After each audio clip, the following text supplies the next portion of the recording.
Texto para esta tarde viene de Marcos. Vamos a seguir estudiando el Evangelio de Marcos.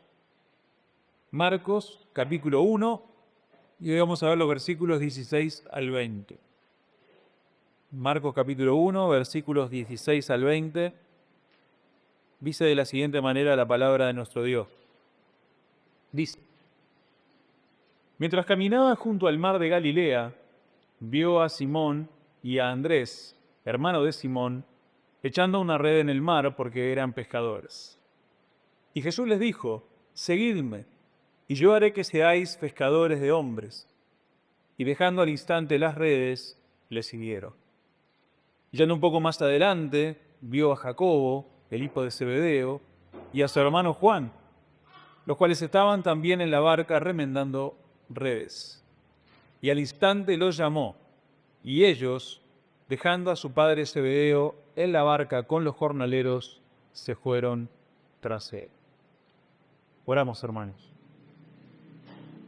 Bendito Padre Celestial, nuestro buen Señor, oramos a ti, bendito Dios, para darte gracias primeramente por este tiempo que tenemos de adoración, de cercanía a ti, como tu pueblo, a través de nuestro Señor Jesucristo y en el poder del Espíritu. Y pedimos, Padre de los cielos, que en este tiempo, bendito Padre, que nos toca ahora escuchar de tu palabra, tú me des claridad primeramente a mí, tapa mis errores, bendito Señor, y ayuda tanto a mí como a mis hermanos a recibir de tu santísima palabra en nuestros corazones, para que tú puedas seguir a través de ella, seguir transformando nuestras vidas, Padre Celestial, en pos de proclamar tu reino, proclamar a Cristo y para que tu iglesia siga creciendo, Señor nuestro Dios, tanto espiritualmente como numéricamente. Gracias, Padre bendito, por este tiempo que tenemos ante ti y oramos para que sea de bendición en el nombre de Cristo, nuestro Señor y Rey. Amén. Bueno, vamos a seguir entonces en el estudio de Marcos. Seguimos en este capítulo 1 y hoy vamos a ver, como acabamos de leer recién, los versículos 16 al 20. Son versículos que uno los lee así, solos, ¿no? Fuera de contexto de repente, y en realidad parece que no dijeran mucha cosa, ¿no? Que son, hasta parecen a veces como de relleno. Son esas partes que leemos rápido, ¿no? Y que, mirá, pasó por ahí y llamó a los discípulos y que siguiera. No pasa nada. Pero vamos a ver que justamente dentro del contexto en el que están escritos y entendiendo la lógica de lo que Marcos quiere comunicarnos a través de su narrativa, es un texto bastante importante. Es un texto de gran valor, de mucha validez y utilidad para nosotros como discípulos del Señor Jesús. Entonces, para marcar un poco la costa hay que entender, o mejor dicho, hay que no olvidar la temática del reino que venimos hablando en este principio del Evangelio de Marcos. Y en todo el Evangelio en realidad, ¿no? Pero lo que venimos viendo es que está enmarcado dentro de este tema del reino, ¿no? El reino viniendo, del reino acercándose. En Marcos, el reino de los cielos no llega simplemente como una idea o como algo, o como una escuela filosófica o como, ¿no? Sino que llega como un programa, no llega como un programa, sino que llega en la presencia y en la autoridad del Señor Jesús. Es decir, en la encarnación de Cristo, Marcos muestra a través de Cristo la llegada del reino porque llega ¿quién? El Rey. El Rey aparece en escena y con el Rey irrumpe, lo que veníamos diciendo en los mensajes anteriores, irrumpe el gobierno de Dios. Llega e irrumpe el reino de los cielos en la tierra y viene para conquistar.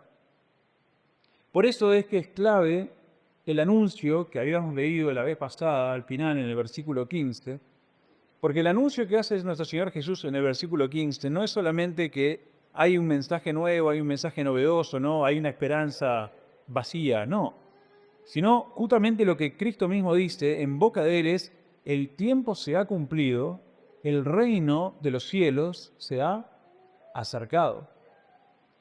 Entonces, el reino de los cielos verdaderamente se acerca. ¿Y en qué lo vemos? Lo vemos justamente, primeramente, en que Jesús vino, en que Jesús se encarnó. Entonces, ¿cómo se viene desarrollando en este capítulo 1 esta idea, esto del acercamiento del reino en la persona de Jesús? Bueno, primero, la preparación. Habíamos dicho que Juan Bautista prepara al pueblo, ¿no? Llamándole al arrepentimiento, anunciando que venía uno que era más grande que él, a quien él no era digno ni siquiera de desatarle la correa de su sandalia. Después tenemos la inauguración del reino, si se quiere. Jesús es identificado públicamente en el bautismo, ¿se acuerdan que lo habíamos leído de eso también? Y probado también como ese hijo obediente en el desierto, en las tentaciones. Y listo, queda listo ahí para iniciar su ministerio público. Y después habíamos visto en los versículos 14 y 15, justamente el programa del ministerio de Jesús. Jesús comienza proclamando el Evangelio de Dios. El tiempo se ha cumplido, e insisto con esto, el reino de los cielos se ha acercado. Tienen que arrepentirse y tienen que creer. ¿Sí? Y ahora lo que tenemos en versículos 16 al 20 es al rey reuniendo o empezando a reunir su pueblo. Entonces lo que vamos a analizar es que Jesús ahora va a llamar a discípulos que lo sigan para que participen junto con Él de su misión, para que participen junto con Él en esta irrupción del reino de los cielos en la tierra. Él no lo va a hacer solo, Él va a reunir un pueblo para hacerlo junto con el pueblo. ¿Cómo se va a desarrollar esto? Bueno, se va a desarrollar en estos 5 versículos. Es una narración, podríamos decir, en paralelo.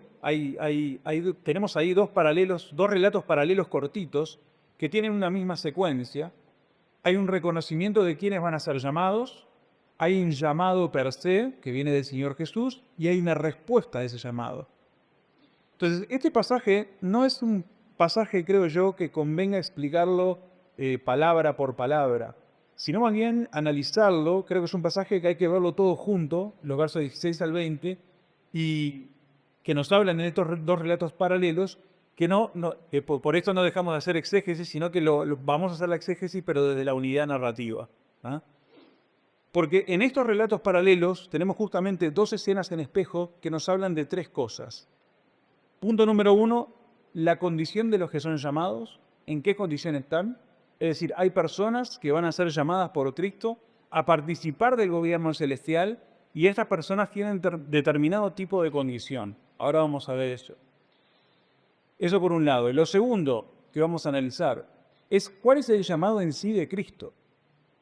¿Qué dice Jesús? ¿Qué promete Jesús? Y la tercera cosa que quiero que analicemos hoy, y que este texto nos va a hablar también, es las respuestas de los hombres a quien Jesús llama. Vamos a ver qué dejan, qué eligen, cómo responden al llamado del Señor. Y a partir de esas 3 cosas, vamos a ver lo que Dios nos habla hoy a través de esta sección de las Escrituras a nosotros hoy, su iglesia. Entonces, sin mucho preámbulo, vamos a ver la condición de estos que son llamados por Jesús.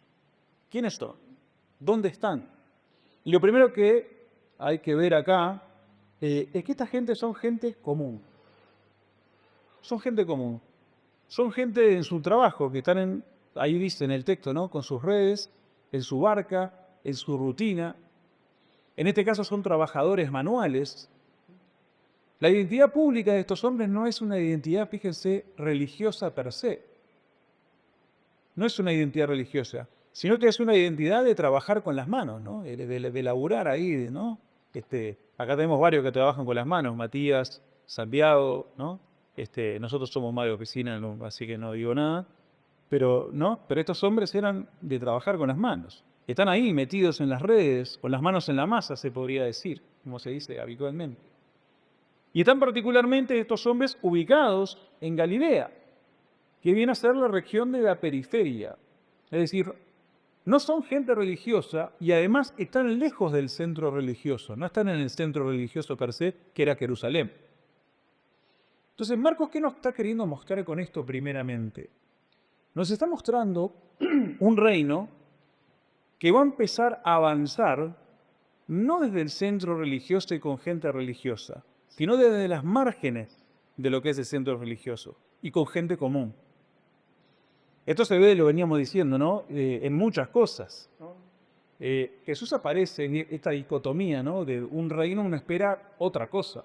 Pero Jesús aparece, se encarna, y habíamos dicho, no aparece con toda la pompa de un rey. Aparece naciendo en un pesebre, aparece en un estado de pobreza, aparece sin una educación tradicional. De hecho, después vamos a ver más adelante, ¿no? Se asombran de Jesús cuando habla, ¿no? Porque lo conocemos, no estudió en ningún lado. ¿De dónde saca todas estas cosas? Entonces, no es lo que se espera de un rey que viene justamente a reinar, a irrumpir con su gobierno. Jesús es completamente contraintuitivo a lo que alguien podría esperar de un líder político religioso del pueblo de Israel. Totalmente contraintuitivo. Juan Bautista, que anunciaba a Jesús, cuando lo ve venir, y Jesús le dice que se quiere bautizar, también, ¿no? Le resulta algo sumamente contraintuitivo. Ya lo venimos viendo todo esto. Juan Bautista le dice, no, tú no puedes estar acá. Yo no te puedo bautizar a vos. ¿No? Vos no puedes estar en la fila de los pecadores. Pero sí. Y Marcos, en el relato, sigue siendo contraintuitivo, porque estos que llama Jesús, son hombres ordinarios y comunes. Ordinarios no en el mal sentido, sino comunes. Estos hombres a los que llama Jesús son hombres del vulgo, son hombres que no están en las altas esferas, no son escribas, no son sacerdotes, no son gente notable del pueblo. Ahora, quiero hacer una aclaración. ¿Quiere decir esto que Marcos está mostrando que líderes religiosos o gente de religión instruida de ninguna manera podían pertenecer al círculo de Jesús? ¿O que gente religiosa no podía entrar en los planes del gobierno de Cristo? No, de ninguna manera. Hay ejemplos de lo contrario en el mismo Evangelio de Marcos. Por ejemplo, vamos a leer más adelante, cuando sigamos el estudio, el ejemplo de Jairo. Jairo era jefe de una sinagoga, ¿no? Es decir, era un referente con autoridad, respeto en la comunidad local y era religioso. Dice que Jairo justamente en su estado se humilla delante de Jesús, cae a los pies de Jesús, le suplica por su hija y Jesús va con él. Entonces ahí tenemos un ejemplo. Después tenemos un escriba también en Marcos. Estoy mencionando ejemplos de Marcos para que vean que Marcos no excluye tampoco a los religiosos. Hay un escriba en Marcos capítulo 12, que el texto aclara que era un maestro de la ley, cercano a lo que era el mundo del templo, cercano al mundo de lo que era el debate teológico de la época. Y este es un hombre que Jesús aprueba también. Y que Jesús justamente le dice, tú no estás lejos del reino de los cielos. ¿Se acuerdan de eso? Y después está en el final de Marcos, ya casi el capítulo 15, José de Arimatea. ¿No? José de Arimatea, que era un miembro del Sanedrín. Y era un miembro prominente, ¿no?, del concilio. Y justamente José de Arimatea, en su amor por Cristo, hace algo muy temerario, ¿no? Un acto público muy regoso, o sea, que fue con valentía delante de Poncio Pilato para pedir el cuerpo de Jesús después de que Jesús hubiese muerto en la cruz del Calvario.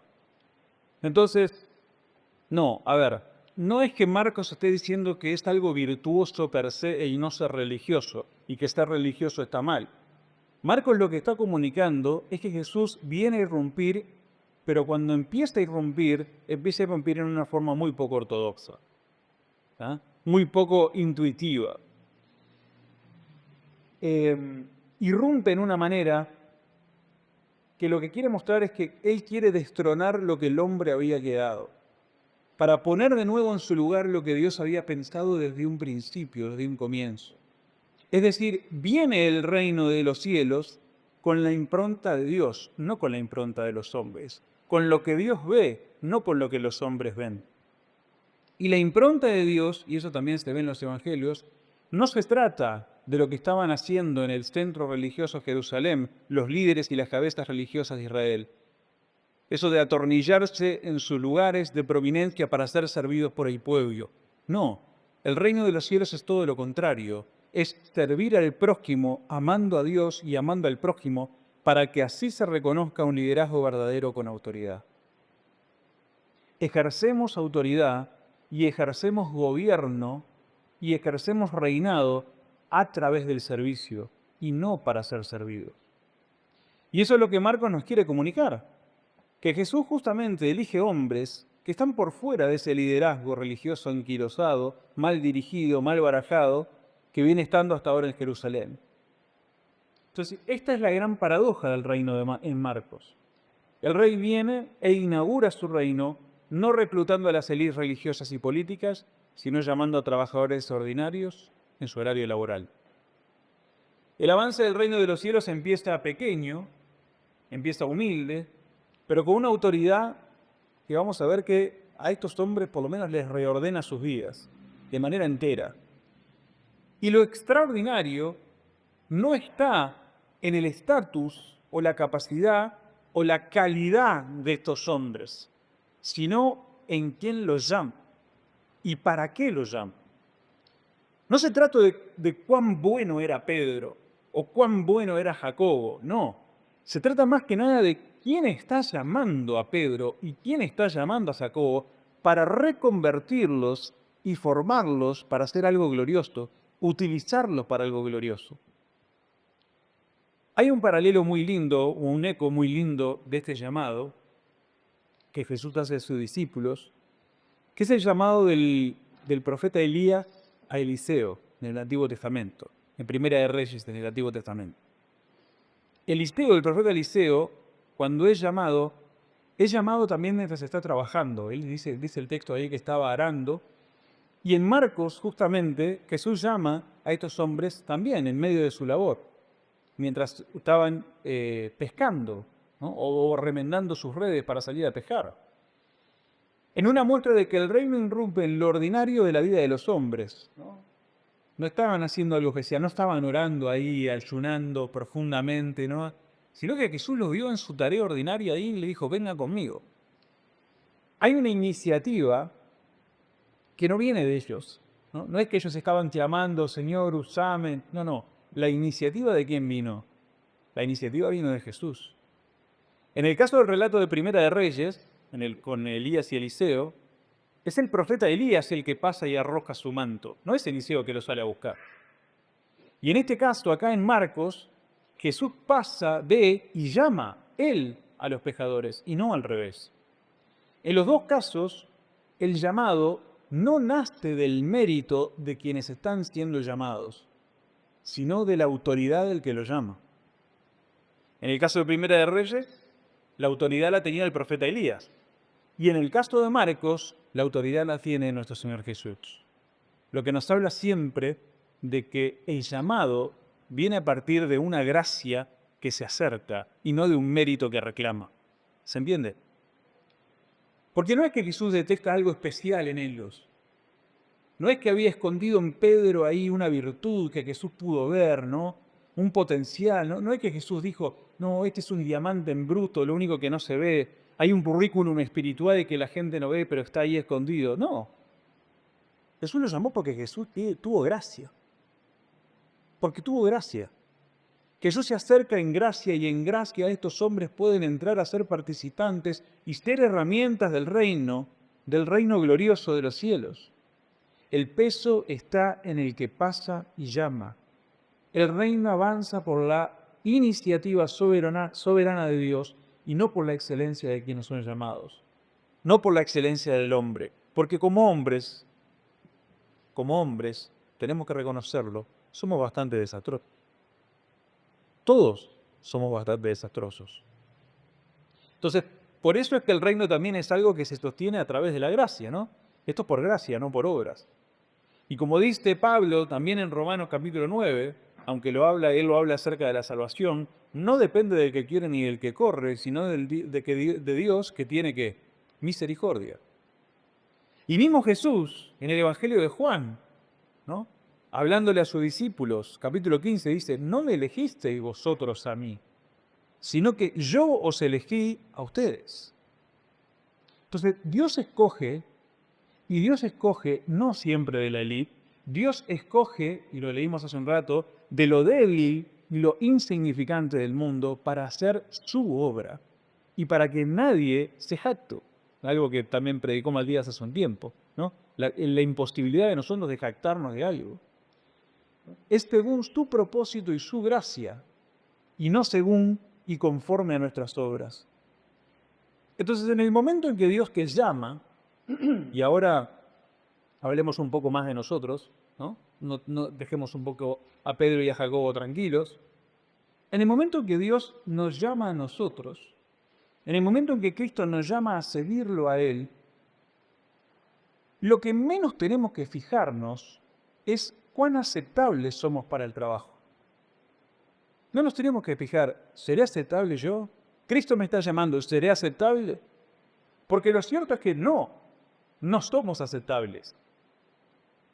El pescador Pedro, remendando sus redes, no es alguien a priori aceptable para propagar un reinado y un nuevo orden desde el punto de vista religioso y cambiar el mundo según los propósitos de Dios. No es aceptable, no lo es. Pero sin embargo nosotros vimos y escuchamos el domingo pasado en la predicación de Steve, escuchamos las predicaciones de Pedro en Hechos capítulo 2.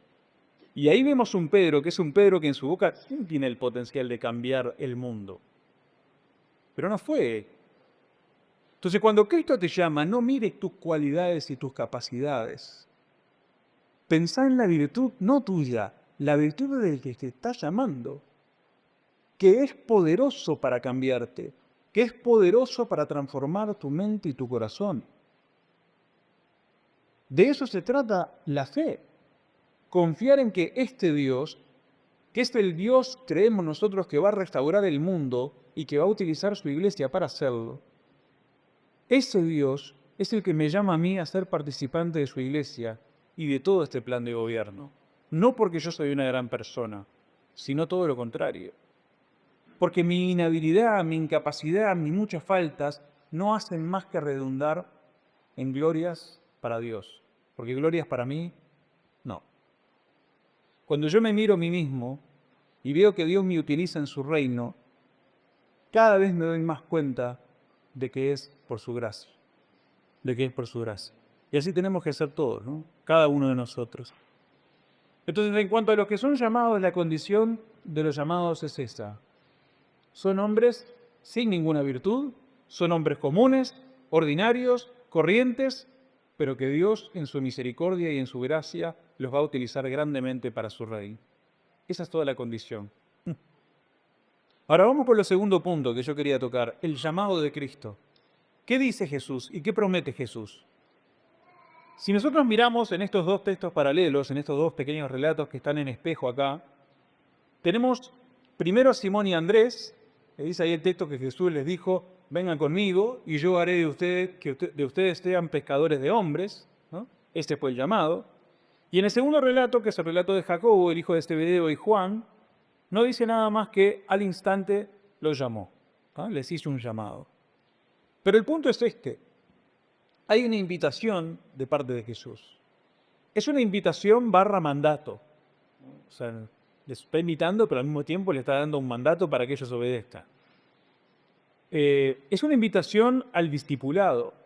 Es una invitación a la lealtad personal a Jesús. Porque Él les dice, vengan detrás de mí, dejen lo que están haciendo y sigan. Y acá es importante darnos un poco de trasfondo cultural del judío en este sentido, porque Jesús les está llamando a seguirlo, y esto de seguir un maestro era algo sumamente distinto a lo que nosotros a priori podríamos imaginar en nuestra época. En el judaísmo del primer siglo, seguir un maestro no era solo ir de vez en cuando a alguna clase con él. ¿Ah? No era reunirse a la mañana a orar 10 minutos o seguirlo en su canal de YouTube. No. Seguir a un maestro era pegarse al hombre para que este hombre me contagie sus enseñanzas y su vida. Cuando digo pegarse al hombre, estoy hablando de pegarse cual pegamento, ¿no? Estoy hablando de caminar con él, observarlo, comer con él, vivir con él, imitarlo en todo. Esa era la idea. Y aprender no solamente de lo que Jesús en este caso decía, sino de su ejemplo, de todo el estilo de vida de esta persona. Entonces, el discípulo del maestro aprendía por cercanía, aprendía porque viajaba, porque escuchaba, porque preguntaba, y absorbía no solo de lo que decía su maestro, sino cómo respondía él a cada una de las situaciones, cómo vivía él, cómo ejemplificaba él con su vida lo que creía. Por eso la imagen esta de vengan detrás de mí es muy concreta y es bastante radical, porque implica dirección. Jesús les marca el rumbo, implica autoridad, porque el discípulo se ubica detrás del maestro, pero sobre todas las cosas implica un reordenar la vida. ¿Por qué? ¿Por qué digo esto? Porque el discípulo, a partir de que toma la decisión de seguir el maestro, debe priorizar el vínculo con su maestro como cuestión número uno, sobre todas las cosas. ¿Sí? En ese contexto era ese. Entonces, esto se daba así con cualquier maestro judío en ese judaísmo del primer siglo. Los discípulos de los maestros estaban pegados a ellos, completamente pegados a ellos. Entonces, es importante entender esto para que cuando nosotros vemos que Jesús hace un llamamiento y dice, vengan conmigo, vengan detrás de mí, no les está diciendo, bueno, nos juntamos hoy, a partir de ahora nos juntamos 5 minutitos cada mañana, oramos todos juntos, tomamos un café, ¿no? No, está diciendo, de ahora en adelante los quiero pegados a mí, los quiero acá al lado, porque yo les voy a cambiar su manera de ser, yo voy a reordenar toda su vida, porque los necesito para utilizarlo. Ustedes tienen que ser verdaderamente mis alumnos, mis discípulos, los que tienen que comer de mi vida. Y eso implica, sin lugar a dudas, reordenar todo lo que vos estás haciendo, replantear todo lo que vos estás haciendo. Fíjate que estos discípulos, dice, dejaron todo, dejándolo todo, lo siguieron. Dejando, por ejemplo, en el caso de Jacobo y Juan, ¿no? A su padre Zebedeo en la barca con los jornaleros, se fueron con Jesús. Dejaron todo lo que estaban haciendo. Y en el caso de Simón y Andrés, lo mismo. Dejando al instante de las redes, lo siguieron. Entonces, de nuevo, bajémonos un poco a nosotros. Cuando Cristo llama, Cristo también reordena tus prioridades. A ver, quiero hacer otra aclaración. Esto no quiere decir que el llamado del cristianismo signifique siempre abandonar todo, ¿no? No quiero decir que cuando tú te venís a ser cristiano tenés que sí o sí abandonar tu familia y abandonar tu trabajo, etcétera, etcétera. No. Pero sí significa que tú tengas bien claro que lo número uno de ahora en más en tu vida y para siempre es Cristo Jesús. Este es tu mayor prioridad. Es decir, la prioridad número uno que tenemos en nuestra vida no es ni nuestra carrera laboral, no son nuestros estudios, no son nuestras familias, no son ni siquiera nuestras esposas y nuestros hijos. La prioridad número uno para cualquier cristiano es Cristo. Esa es la prioridad número uno. Si nosotros nos pegamos a Cristo, como Cristo les pide a estos discípulos, si nosotros convivimos con Él diariamente, si nosotros somos verdaderos discípulos de Jesús, tendríamos que tener la disposición del corazón a abandonarlo todo. La disposición. No quiere decir necesariamente que nosotros tengamos que dejar a nuestras familias y nuestros afectos, como dije recién. Pero si tuviésemos que hacerlo, deberíamos hacerlo. Obviamente, si Él está en la prioridad número uno de nuestra vida, ¿no? Si Él está, entonces nosotros sabemos que vamos a ser mucho mejores esposos, mucho mejores hijos, mucho mejores padres, mucho mejores hermanos y así, etc. Porque Cristo nos transforma y nos hace mejores, no por nuestras virtudes, sino por las de Él. Voy a ser un ciudadano mucho mejor con Cristo. Voy a ser un empleado mucho mejor con Cristo. Voy a ser un jefe mucho mejor con Cristo. Cristo hace que tú seas mucho mejor en todo, pero tenés que pegarte a Él. Tenés que ser verdaderamente su discípulo. Siempre y cuando tú priorices a Cristo Jesús, tú vas a servir de buena manera al reino. Porque esta es la forma de servir en el reino. Cuando eso sucede y vos estás dispuesto a abandonarlo todo si se te pidiera, abandonarlo todo por amor a Cristo, aún tu propia vida, ahí es cuando vos sos un verdadero discípulo de Jesús. Yo creo que es providencial, pero uno de los ejemplos más claros para ver esto es Abraham, llevando a Isaac su hijo. ¿Qué más se le podía pedir al viejo Abraham que su hijo? ¿Qué más se le podía pedir? El hijo anhelado que tuvo esperando años y años y años, clamando a los cielos, él junto a su esposo. Un niño que viene en la vejez. ¿Qué más se le puede pedir? Y se le pidió. Tenés que abandonarlo todo. Y estuvo dispuesto. Le dolía en el corazón, le partía el alma, pero el viejo Abraham estaba dispuesto. Ahora, no fue necesario después, gloria a Dios por eso también, pero la disposición de Abraham estaba. Y eso es lo que hace un verdadero discípulo de Cristo. Por eso es que Marcos lo pone así, dejándolo todo, lo siguiera. No hay que ser simplistas en la lectura de la Escritura, ¿no? No es que tú tengas que, bueno, ahora sí me hice cristiano, entonces ahora sí o sí voy a abandonarlo todo. No, abandonarlo siempre y cuando Cristo te lo demande. a través de su providencia, a veces nos demanda que abandonemos cosas. Y hay que estar dispuestos. ¿Cuántos cristianos, hermanos, han tenido que abandonar familias, empleos, países, naciones? ¿Cuántos? Cuando nosotros leemos acerca de los mártires, cuando nosotros leemos acerca de los hermanos perseguidos en otras partes del mundo, ¿cuántos hermanos en Cristo han tenido que abandonar y separarse de sus seres amados? Han tenido que abandonar sus propios países. Tenemos el ejemplo de Cristian, que tuvo que venir desde Venezuela. Estuvieron dispuestos a hacerlos. ¿Por qué están dispuestos a hacerlo? Porque aman a Cristo por sobre todas las cosas. Porque aman a Cristo por sobre todas las cosas. Entonces, de eso se trata, de pegarte a Jesús, de mamar de Él de todos los días y estar dispuesto a abandonarlo todo si fuese necesario por amor a Él. Eso es un verdadero discípulo del Señor. Y como dijimos, en la parte de Jacobo simplemente dice que Jesús los llamó y que ellos, dejando a su padre Zebedeo y a los jornaleros, se fueron con Jesús. Pero en la parte de Simón y Andrés, dice que Jesús les llama diciéndoles algo. Vengan conmigo, péguense a mí, y yo los voy a hacer ¿qué? Pescadores de hombres. Los voy a hacer pescadores de hombres. Y esto también es algo que atrás esconde una cuestión que se nos puede pasar por alto, pero que es importantísima. La iniciativa, como dijimos hace un rato, es de Jesús. Y la identidad nueva es su obra. No dice, vengan a mí y háganse ustedes pescadores de hombres. No dice, vengan conmigo y aprendan de mí y después arréglense ustedes. No, dice, vengan conmigo y yo los haré pescadores de hombres. Porque si nosotros pensamos en la vida cristiana, Dios es el que nos justifica y además de justificarnos, Él también es el que nos va santificando. Es el Espíritu Santo, el Espíritu de Cristo, el que nos va haciendo conformes a Él.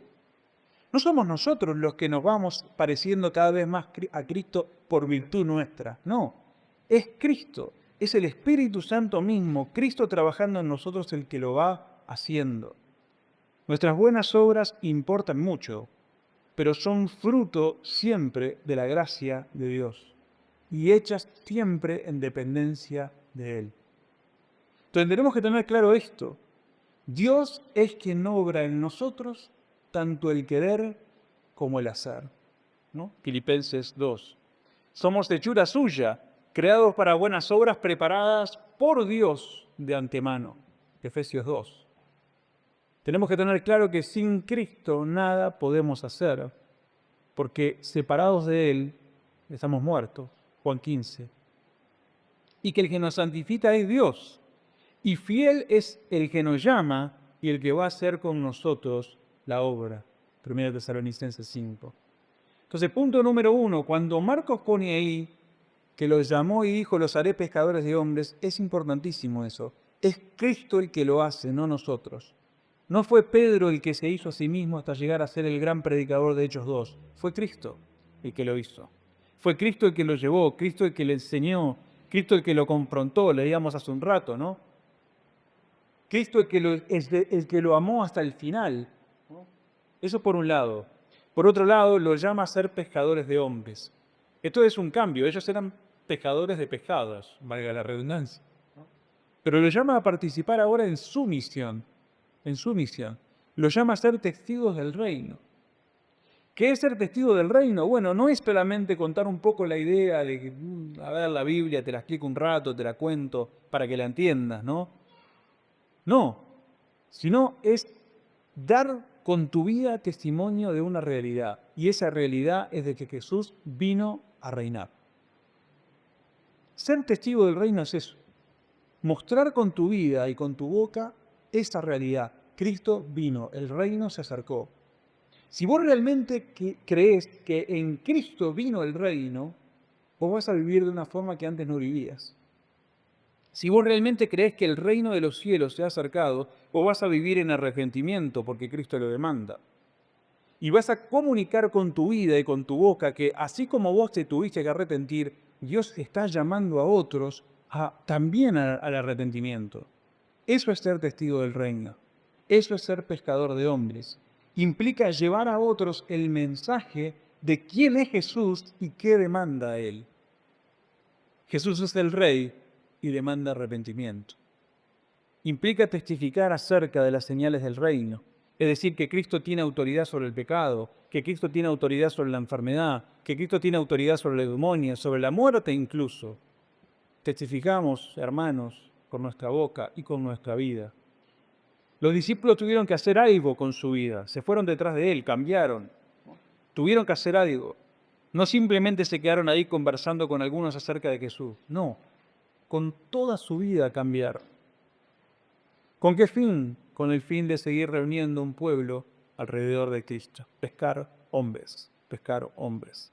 Esa imagen de pescadores de hombres es la imagen de traer personas al ámbito del reino, al gobierno de Cristo. Reunir más adeptos al gobierno de Jesús. Eso es ser pescadores de hombres. Y llamar a otros al arrepentimiento con mi boca y con mi vida. Por último, y para cerrar, la respuesta de los hombres, ¿no? La respuesta de los hombres. Hay una cosa bien interesante que dice Marcos acerca de estos dos relatos. Dice, Simón y Andrés dice que dejando al instante las redes, ellos lo siguieron. Y de Jacobo y Juan dice que al instante los llamó y ellos dejando a su padre se fueron con Jesús. Esto es muy de Marcos, pero lo que vemos es la inmediatez. Es una respuesta inmediata. Hay, es verdad, un matiz ahí en los relatos paralelos de los evangelios de Lucas y Juan, ¿no? En los paralelos de Lucas y Juan se ve un poco más el proceso, hay un proceso un poquito más desarrollado de todo este despertar que tienen los discípulos. En Lucas vos tenés, por ejemplo, la pesca milagrosa, ¿no? Tenés el relato del quiebre que tiene Pedro, ¿no? Hay un quebrantamiento de Pedro. En Juan, en el Evangelio de Juan, tenés un primer encuentro en el capítulo 1 y hay una cadena de presentaciones, ¿no? Que Andrés se lo presenta a Pedro y después van a Natanael y así. Marcos no es que niegue ese trasfondo, no es que niegue ese trasfondo, que es más extenso en el tiempo, sino simplemente que Marcos lo comprime en todo para subrayar un punto. Cuando el rey llama, la respuesta correcta y la respuesta adecuada es inmediata. Es rápida, es concreta y es sin negociar. ¿Por qué? Porque es el Creador que está llamando. Es una necedad total para una criatura ponerse siquiera a pensar a ver si debería o no seguir a su Creador. Entonces la respuesta es justamente lo que Marcos quiere mostrar y poner ahí. La respuesta es inmediata. Y esa respuesta de seguir a Jesús tiene un costo también. Porque que sea rápida no quiere decir que no sea meditada, ¿no? Ojo. Justamente Jesús, en otras partes de los evangelios, critica la imprudencia de aquel que es arrojado en sus decisiones, ¿no? Es decir, que dice que sí sin pensar, ¿no? Jesús en algún momento dice, ¿no? ¿Qué rey sale a la batalla sin haber calculado, ¿no? Lo diste. Hay un costo que hay que meditarlo. Vos, al seguir a Cristo, tenés un costo, hay un costo real y tenés que pensarlo. Acá dice que los discípulos dejan las redes, la barca, ¿no? Dejan la empresa familiar para seguir a Jesús. Bueno, en la Biblia tenemos muchísimos ejemplos de gente que deja cosas para seguir a Cristo. Abraham, del que hablábamos recién hoy, deja su tierra y su parentela, acá en ese capítulo 12, y sale de Ur de los Caldeos hacia la tierra prometida. Mateo, otro de los discípulos de Jesús, deja su trabajo, deja la mesa de recaudación de impuestos, que le era muy beneficiosa, ¿no? Económicamente. ¿Para qué? Para seguir a Jesús. Pablo, el apóstol Pablo, dice en Filipenses capítulo 3 que él considera como pérdida todas sus ganancias. Él está dispuesto a dejar absolutamente todos sus títulos y los tiene como basura, ¿por qué? Por amor a Cristo. En Hechos capítulo 2, vamos a ver al final del capítulo 2, no quiero hacer spoiler de lo que va a predicar Steve, ¿no? Pero en el final del capítulo 2 dice que los creyentes que estaban ahí reunidos en ese contexto particular reordenan toda su vida para llevar adelante una vida comunitaria y ponen todo a los pies de los apóstoles. ¿Para qué? Para seguir a Cristo. Entonces los discípulos de Jesús hicieron lo mismo. Dejaron. No que convirtieron al padre terrenal en enemigo o a su jefe en el enemigo y dejaron a la familia y la despreciaron. No. Pero de nuevo, Cristo reordenó sus prioridades. Entonces, como ya nos estamos acercando al tiempo, creo, si es que no me pasé del tiempo, no quiero mirar, quiero que de todo esto se queden con esto. Así como Jesús hizo con sus discípulos, Jesús hace con nosotros, porque nosotros somos sus discípulos si estamos dispuestos. Así como Jesús hizo con sus discípulos primeros, en este caso Pedro, Andrés, Jacobo y Juan, Cristo lo hace con cada uno de sus discípulos a lo largo de toda la historia. Y esto es lo que yo creo que Marcos quiere que aprendamos. El reino de los cielos se acercó en la persona de Cristo. Cristo irrumpe en este mundo para implantar su gobierno. Y Él llama particularmente, personalmente, a cada uno de sus discípulos, que son estos 4, pero que somos todos nosotros los que pertenecemos a su iglesia. ¿Con qué fin? Con el fin de que proclamemos la buena noticia de que el reino de los cielos se ha acercado. Y tenemos que venir a participar de su gobierno y de su reinado en arrepentimiento y fe.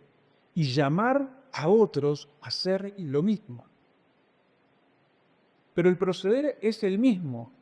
Cristo viene, Cristo llama, no porque vos seas virtuoso o porque vos seas virtuosa, sino porque a Él le plació en su misericordia y en su gracia llamarte.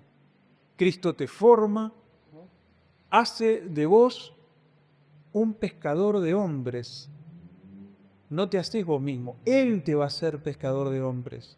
Y Cristo te envía a nosotros como iglesia, participantes de la iglesia, a que comuniquemos la buena noticia del Evangelio a todos los que están a nuestro alrededor. Eso es lo que nosotros tenemos que hacer. Dedicarnos en cada uno de nosotros en nuestras vidas, dedicarnos a formar parte de este reino y traer a otros a que puedan disfrutar del gobierno de Jesús para la gloria de Dios. ¿Ven? Una manera.